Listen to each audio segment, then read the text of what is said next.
Howdy folks, Jambareeqi here and welcome to Jambareeqi Shorts, a brand new series where I'll be reviewing films that are under 45 minutes long. In this first episode, I'm going to be reviewing the Pixar special, Toy Story of Terror. But before I do, I'm going to talk about the Toy Story films themselves to give a bit of background for those that don't know them.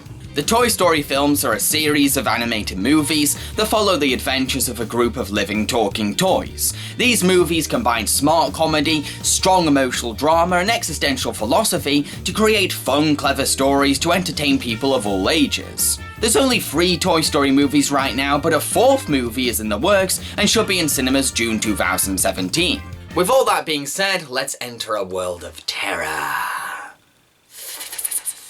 Toy Story of Terror is an animated horror comedy that follows Woody the Cowboy, Buzz the Space Ranger, Jessie the Cowgirl, Mr. Pricklepants the Hedgehog, Mr. Potato Head, plus Trixie and Rex the dinosaurs, as they end up in a motel and go exploring, only to be picked off one by one by a mysterious creature. What is this monster, and will we find out what it's doing to our beloved toys? For what it is, this is a very atmospheric and effectively creepy short. Sure, it doesn't go for scares that'll frighten full-grown adults, but I do think there are moments that'll get kids hiding behind their cushions. The added sense of mystery makes it even spookier. What could be behind the disappearances of our favourite toys? And when the culprit is finally revealed, it's actually a clever twist that taps into themes explored in Toy Story 2, which gives that sense of familiarity, but it's also executed in its own unique way to make it surprising. The film isn't all mystery and horror though, it still has the series' usual quirky and dry sense of humour. There's plenty of great jokes and laugh-out-loud gags. The comedy is polished and refined enough to keep you consistently giggling. It's Potato Head's arm! Wait a minute, it looks like it's trying to tell us something. What is it, little buddy? I think he's using some kind of hand signals. It's the number 1. Oh no, 1 letter!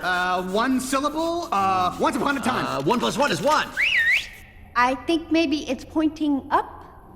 There's also some tongue-in-cheek fourth wall breaking in the humour, as Mr. Pricklepants warns his friends about what's ahead through his knowledge of horror cliches. This could be read as a nod to Jamie Kennedy's character in Scream, which gives horror fans something to appreciate. Trixie? Potato Head! And this would be the threshold. Every movie has one, you know. Once the heroes enter, there's no turning back. Rex, hurry up! Coming! Now we just need to find a way down. You know what's also cool about Toy Story of Terror? A lot of the voice actors from the Toy Story films came back to reprise their roles. That's awesome that they would take the time to commit to this 20-minute short. And the thing is, they don't hold back. They don't think, oh, we're just doing a 20-minute short film. No, they go for it. They sound so enthusiastic. They are clearly passionate about their characters and the Toy Story franchise. To add even more fun to the short, there's a few cameos from some new toys, like a cute Pez dispenser, a Lego bunny, and a pocket-themed superhero. But it's G.I. Joe parody Combat Carl, voiced by Carl Weathers, who really steals the spotlight. He hilariously speaks in first person and acts like he's in a serious action horror movie. Every moment with this character is priceless, and I hope he comes back in a future Toy Story film. Combat Carl's seen things, horrible things. Combat Carl's learned. You gotta keep moving, or else they find you. Are you Combat Carl? The only thing that's kept Combat Carl going is the thought he might see his owner Billy just one more time.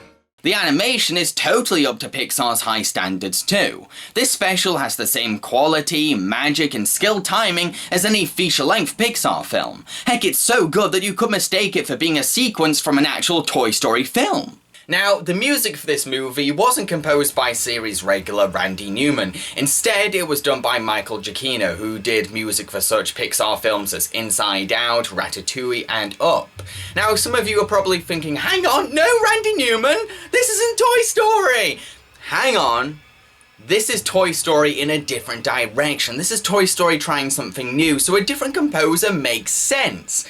Michael Giacchino's music for Toy Story of Terror is brilliant. Not only does it capture the quirky silliness of Toy Story, but it also sounds just as eerie and spooky as any traditional horror movie score. However, the best thing about this spin-off to me is how it explores Jessie's psyche. It reminds audiences that she spent most of her life in a box ever since she was abandoned by her owner, so she's hated being stuck inside small, closed-off spaces ever since. Toy Story of Terror utilizes Jesse's personal fear for the horror aspect of its story, and her claustrophobia plays an integral part in the narrative. So, bravo to this short for building on Jesse's backstory in a way that supports its scares. It's depth like this that makes Pixar's work so brilliant. To conclude, Toy Story of Terror is a consistently engaging movie that provides big laughs and little scares while also exploring one of the most popular characters in the franchise. I definitely recommend it, especially if you're a Toy Story fan. Cheerio folks, and try to sleep well tonight.